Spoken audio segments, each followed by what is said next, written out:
এই প্লেনে উঠার তৌফিক দিব। হঠাৎ করে দিন রাত্রে স্বপ্নে বেলা স্বপ্নে এমনি প্লেনে উঠে পড়ছে, মনে মনে ভাবতেছে দুনিয়া তো বহুতই দেখলাম, কিন্তু প্লেনের থেকে তো উঠা দুনিয়াটা দেখলাম না, কিরকম দেখতে দেখা যায়। প্লেনের খিড়কি খুললে মাথাটা ঢুকে দিয়ে মানে দুনিয়া দেখব। ভাই প্লেনের খিড়কি খসে, এটা খসা যায় কি? খোলা যায় না। দুই হাতটা কুস্তি করে একদম জোর করে মাথা ঢুকাই দিচ্ছে।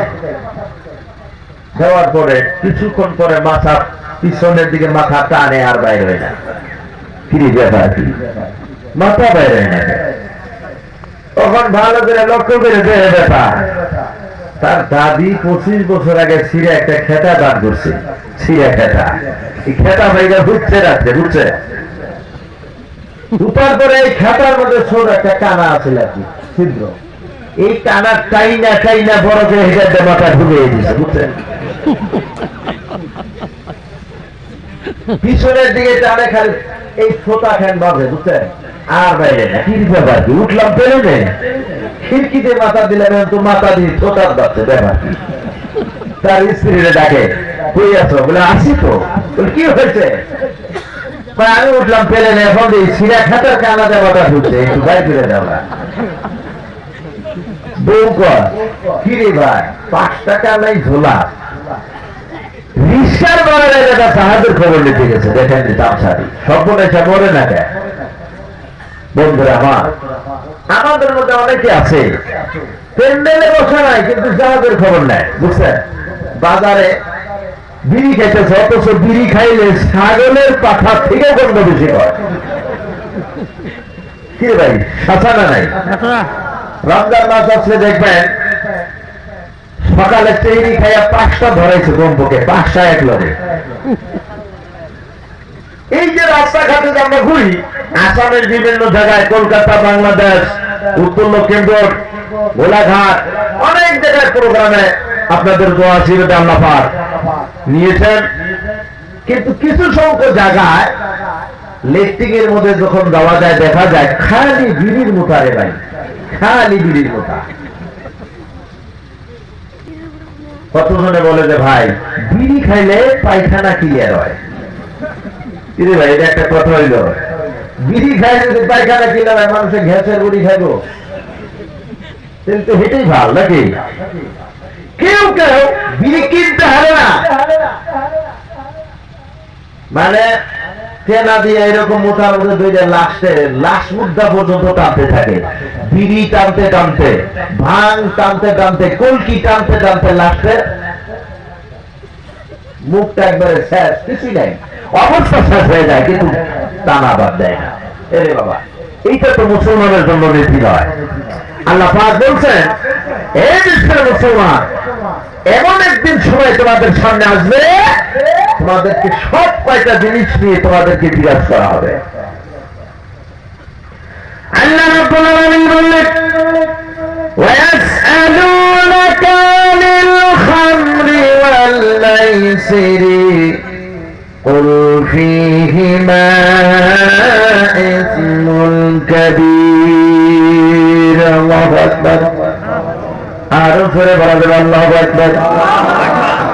আল্লাহ রাব্বুল আলামিন বললেন, এই বিশ্বের মুসলমান, কঠিন কিয়ামতের ময়দানে মত এবং জুয়ার বিষয় নিয়ে যখন তোমাদেরকে জিজ্ঞাসা করা হবে, মদ সম্পর্কে, জুয়া সম্পর্কে, বাং সম্পর্কে, ব্যারান্টি সম্পর্কে, ট্যাবলেট সম্পর্কে যখন তোমাদেরকে জিজ্ঞাসা করা হবে, ইসমুল কাবীর, এই মদ এবং জুয়াটা বহুত বড় গুনাহ। আল্লাহ নবী বললেন, রাসূলুল্লাহ, সারা বিশ্বের মানুষকে জানিয়ে দাও, মদ এবং জুয়া বহুত বড় গুনাহ। মদ খাইয়ে মানুষের একটা উপকার হয়, একটা উপকার আছে, সেটা কি জানেন?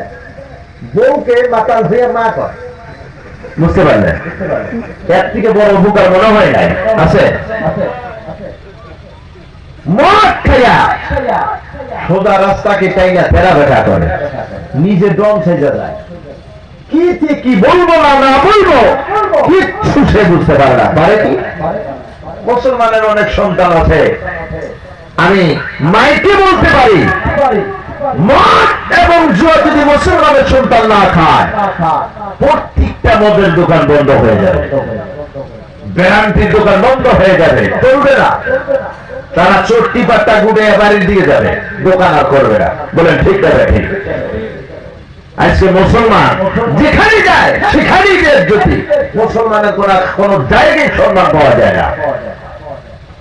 বড় বড় রেস্টুরেন্টে, হোটেলে দেখবেন মুসলমানের সন্তানেরা গিলাসের মধ্যে মদ নিয়ে দাঁড়িয়ে আছে, বসে আছে, পান করতেছে।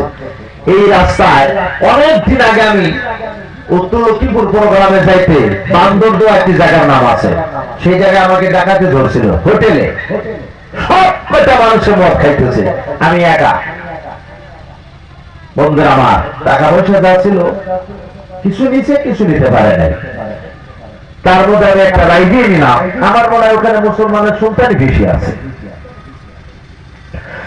আল্লাহ রাব্বুল আলামিন বলেন, ওয়ায়াসআলুনাকা আনিল খামরি ওয়াল মাইসির।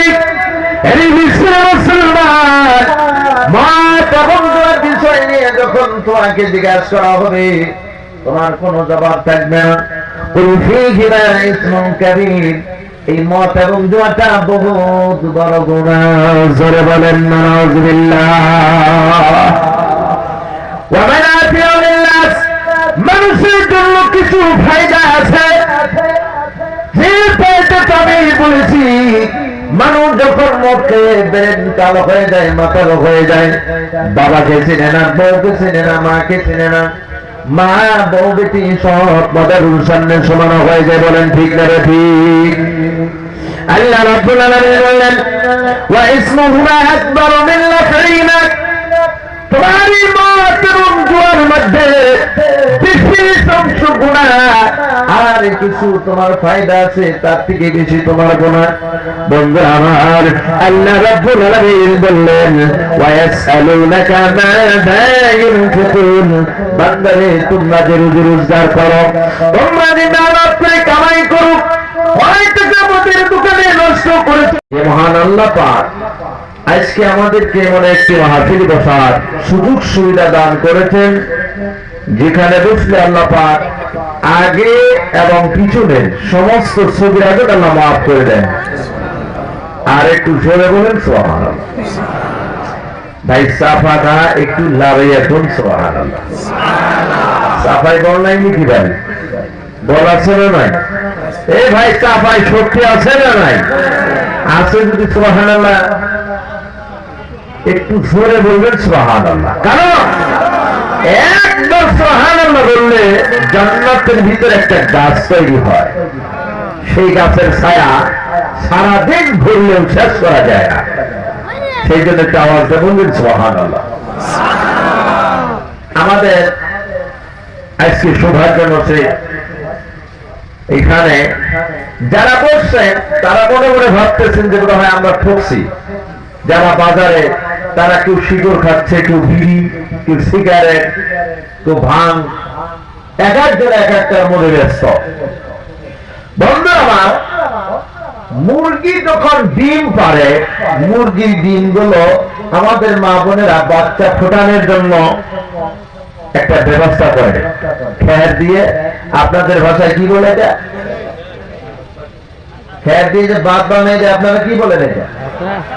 বাসা বানিয়ে দেয়, যেখান থেকে কিছুগুলা বাচ্চা ডিম থেকে বাচ্চা ফুটে, কিছুগুলা ডিম বাচ্চা ফুটে এটা নষ্ট হয়ে যায়। যেটা এমন নষ্ট হয় মানুষও খাইতে পারে না, রাস্তায় ফেলাইলে কুকুরও খাইতে পারে না, এতটা দুর্গন্ধ। বন্ধুরা আমার, এই যে বিশাল প্যান্ডেল যে বানাইছে, এই প্যান্ডেলে বসার একটা উদ্দেশ্য আছে এইটাই, যেগুলাতে মুরগির পাখার নিচে থাকে সেগুলোরই বাচ্চা ফুটে, যেগুলা পাখার বাইরে সেগুলোর বাচ্চা উঠে না, ফুটে না। কারণ হলো এই যে আজকে মাহফিলে যে বসছেন আপনারা, এই প্যান্ডেলের নিচে যারা বসছেন তাদের বাচ্চা ফুটবে, তারা কামিয়াব। যারা বাইরে আছেন তারা তো হলো নকশা ডিম, এই ডিমের বাচ্চা জীবনে ফুটবে না, এই ডিম জীবনে ফুটবে না, তারা আর কামিয়াবও হতে পারবে না। কারণ আজকে ধর্মীয় মাহফিল আল্লাহ পাক বলছেন ওয়াইযা তুতলা আলাইনা আয়াতুনা ওয়াল্লা মুস্তাকবিরান, যখন আমার কোরআনের আয়াত তেলাওয়াত করা হয়, যখন আমার নবীর হাদিসগুলো বিশ্লেষণ করা হয়, তারা যদি এই মাইকের মধ্যে আওয়াজ শোনার পরেও কানটাকে যদি অন্যদিকে ঘুরে রাখে, কাআল্লাম ইয়াসমাহা, শুনিয়েও যদি না শোনার ভাব ধরে, ফাইন্না উযনাইহি ওয়াকরা, ওদের দুইটা কানের মধ্যে আল্লাহ পাক মোহর লাগাইয়া দেয়। নাউযুবিল্লাহ। জীবনে কোরআন হাদিসের কথা শোনার তৌফিক হবে না। বন্ধু আমার, আজকে এটা গুনাহ মাফের মাহফিল, এই মাহফিল থেকে আখির মুনাজাত করে কে কে যাবেন একটু হাত উঠান। নারায়ে তাকবীর। মাশাআল্লাহ, সবাই আখিরে মুনাজাত করে যাবেন তো? ভাই মুনাজাত না করে কেউ যাবেন না তো? কারা কারা মুনাজাত না করে যাবেন একটু হাত উঠান। এই যে পিছনে উঠেছে, কি রে ভাই, এই জায়গার ভাষা কি অন্য নাকি? আমার ভাষা বুঝতে পারতেছে? এক টাকা প্লেনে সফর করবো, বুঝতে পারলেন?